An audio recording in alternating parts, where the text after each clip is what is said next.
Hey, it's Aaron, and this video is dedicated to all my wage slave homies out there because I want to talk today a little bit about a story of a friend of mine and how they're basically being put through the ringer in this capitalist system. And it's a story that I think is really relatable to a lot of people's situations. Now, it goes a little something like this. I have a friend of mine that's worked in the culinary industry for the last 10 years. Ever since they were a little kid, they always wanted to be a chef, a cook, somebody that makes meals for everybody. You know, that was how they were raised. They were raised with this idea that food is really important and showing your love can be done through making beautiful meals. And that's what they wanted to do. They wanted to express themselves through making food. So they got into the culinary industry and started to learn how to be a chef.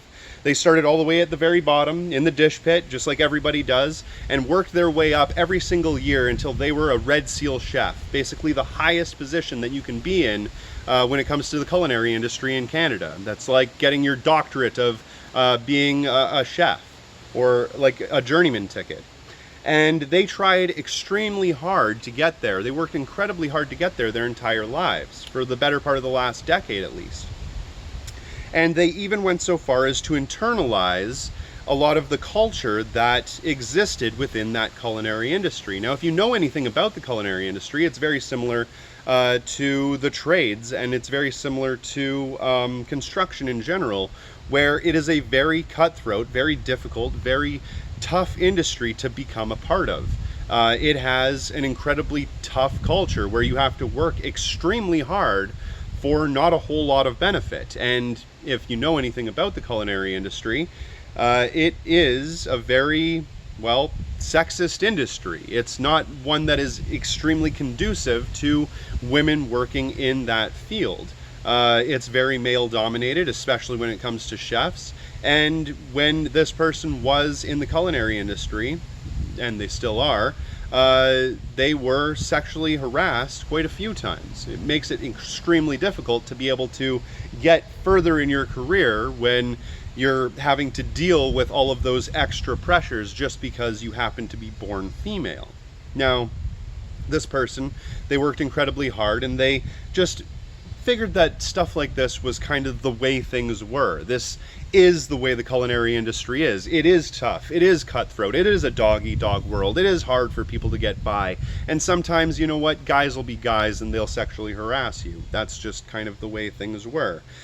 They internalized this mentality so much that they actually went so far as to print out rules that one of their managers had given them, basically verbally, over the course of several years. Some of those rules included things like, if you don't show up 15 minutes early, then you're late. If you don't supply your own clothing, your own tools, your own necessities, and so forth, then you're not as good as the employees that can, and so forth and so on. A lot of these really draconian rules that a lot of us just mentally internalize while we're working. A lot of us feel that way. We feel that if you aren't the hardest person working, even if you're getting paid the same amount as everyone else, then you're lazy. If you're showing up to work right on time or 5 minutes late every day, then you're lazy and you should be fired. You have to be there early. You have to be on time. You have to make sure that you're proper and working hard and dedicating every single moment of your life to this industry that really, when it comes down to it, isn't going to actually take care of you. And that's kind of where they ended up. After 10 years of internalizing this every day, this strenuous labor, this type of work that was abusive to their body and their mind, physically and mentally abusive, they eventually ended up getting all kinds of problems. They were diagnosed with PTSD because of the industry that they were in. They were constantly being harassed, constantly being tormented, and because of the incredibly difficult workload, they started to see signs of post-traumatic stress disorder. On top of that, after this 10-year long bender of every single day working their hands, their arms, their muscles to the bone, they contracted all kinds of problems with their wrists and hands. They ended up with carpal tunnel and a lot of other damage to their ligaments and their arms. So it got to the point of where they worked so hard for this industry that their body was starting to fail. And they were no longer able to actually use their hands and use their arms to pick up the knives and to knead the dough that they needed to knead in this industry so they could actually do their job properly. And eventually, when they did go to their employer and say, hey, look, I have this problem, can you help me out with it? There was no desire for them to actually do anything.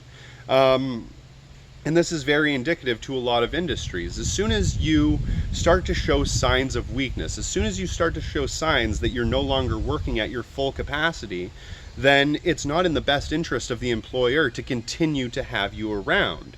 So if you are starting to show that you can't work as hard, then they're going to start doing things like cutting your hours, cutting back the amount of time that you actually get to be there, maybe even cutting your pay, reducing the amount of time or reducing the amount of money that you actually get at the end of the day because your work ethic has apparently diminished, or what have you. And they make it incredibly difficult for you to actually continue to get from your labor what you technically should be owed. All of these years that you dedicate yourself to this industry don't really seem like they amount to a whole hell of a lot when at the end of the day, once you start to become defective, there's a lineup of people that are behind you that they can just simply replace you with. And that's the mentality that a lot of employers have. You're in this industry, in the culinary industry, in construction, and many other industries, you're in this industry to work as hard as you possibly can, to give every single moment of your life to this industry. You're basically told that you're not supposed to ask for raises. You're not supposed to ask for benefits. You're not supposed to fight for anything. You're basically dissuaded from joining unions or ever actually collectively bargaining for any other rights. And then at the end of the day, when push comes to shove, when things start to show signs of decay and failure and wear, your employer isn't there for you.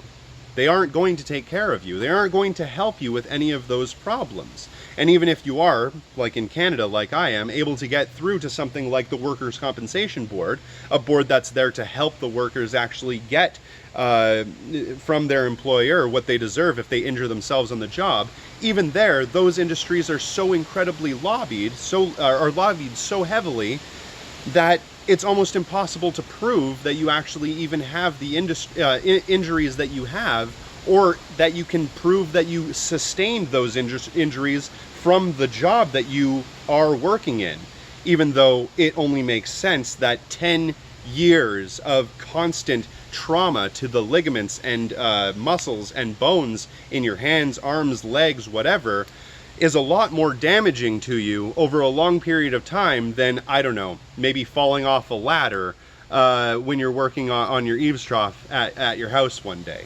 You know, like, it's more likely for you to damage yourself over a long period of time through all of this hard, strenuous labor than it actually is to just have a one-off incident in your off time, even though most of the time when you go to these boards or when you go to the insurance agencies to get yourself any kind of help with these matters, you end up in a situation where they try to say that no, you didn't actually injure yourself because of the industry, you injured yourself on your off time, or there's no way to really prove it. So that was a very long and drawn out story, but I think that that is very similar to what's going on with a lot of people, is that they end up giving a massive amount of themselves, the majority of themselves, to these industries. They work every single day of their lives, dedicating all of this time, all of this effort, all of this labor, blood, sweat, and tears to this industry, and at the end of the day, they're nothing more than just a cog in the machine, just another number on a page, and they can easily be replaced by anybody else. It's in your employer's best interest to instill in your brain that you need to be a work martyr. You need to work harder than everybody else. You need to do more than everybody else. Stay late, show up early, just so you can be considered that model employee. But it doesn't mean that you're going to be getting any extra benefit. It doesn't mean at the end of the day that employer is going to care about you if you cripple yourself, or if you fall ill, or if you become injured on the job. That isn't their concern. all their concern is getting that paycheck at the end of the day, is getting that money at the end of the day that they think that they deserve. And if you're not able to get that to them, then there's no reason for them to keep you around.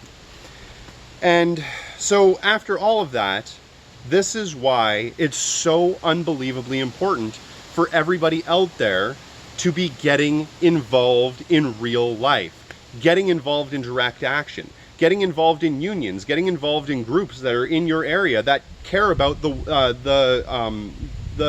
furtherment of the rights of the workers.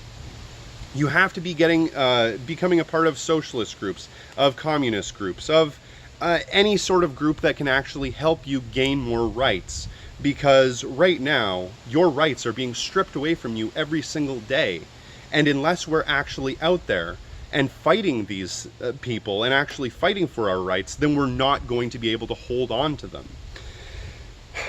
And as important as it is to do things online, and if you can't do things in real life, and the only way that you can do things is online, then certainly do that.